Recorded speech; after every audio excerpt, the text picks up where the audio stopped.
அது தப்பு தான் சார். நீங்க பாடி ஷேம் தான் பண்ணீங்க, அது தப்பு தான்.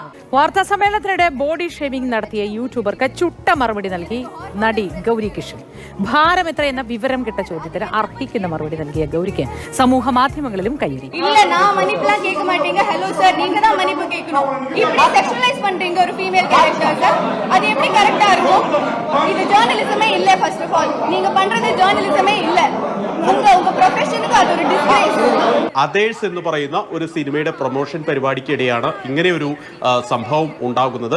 ഗൗരി കൃഷ്ണനോട് ഒരു യൂട്യൂബറായിട്ടുള്ള ഒരു വ്യക്തി ചോദിക്കുകയാണ്, താങ്കളുടെ ശരീരഭാരം എത്രയാണ്? അങ്ങനെ ഒരു ചോദ്യം അനാവശ്യമാണ്. ഇതോടുകൂടി തന്നെ വളരെയധികം പ്രകോപിതയായി ഗൗരി കൃഷ്ണൻ അതിനോട് ചുട്ട മറുപടി തന്നെയാണ് നൽകുന്നത്. എന്തിനാണ് താൻ നിങ്ങൾ ഇത്തരം ചോദ്യങ്ങൾ ചോദിക്കുന്നത്? ഇത്തരം വിഡ്ഢിത്തരം ചോദിക്കേണ്ട ആവശ്യം എന്താണ്? ഇതൊരു പുരുഷനായിട്ടുള്ള ആക്ടറാണ് വന്നിട്ടെങ്കിൽ നിങ്ങൾ ഇങ്ങനെ ചോദിക്കുമോ എന്നൊക്കെ ഇവർ ചോദിക്കുന്നുണ്ട്. എനിക്ക് എന്തെങ്കിലും പ്രശ്നമുണ്ടോ എന്ന് നിങ്ങൾക്കറിയുമോ എന്നൊക്കെ അവർ ചോദിക്കുന്നുണ്ട്. ഏറ്റവും അത്ഭുതപ്പെടുന്ന ഒരു കാര്യം, ഇത്രയും സമയം ഇവരോട് തൊട്ടടുത്തിരുന്ന നായകനും അതുപോലെ തന്നെ സംവിധായകനും വളരെ മൗനം അവലംബിക്കുകയാണ് ചെയ്തത്. അപ്പോഴൊന്നും അവർ മറുപടി പറഞ്ഞില്ല.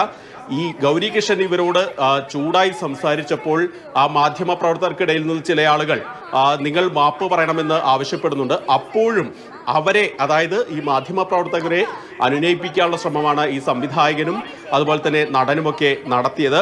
ഇതിനുശേഷം ഈ വീഡിയോ വല്ലാതെ സോഷ്യൽ മീഡിയയിൽ പ്രചരിച്ചതോടെ ഗായികയായിട്ടുള്ള ചിന്മയി ഇതിനെതിരെ രംഗത്ത് വന്നു.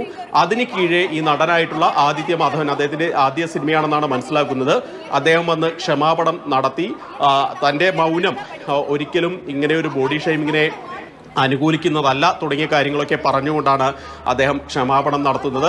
ഏതായാലും ഇത്തരം മാധ്യമ പ്രവർത്തനം നല്ലതല്ല എന്നുകൂടി ഒരു മുന്നറിയിപ്പ് കൂടി ഗൗരി കിഷൻ നൽകുന്നുണ്ട്.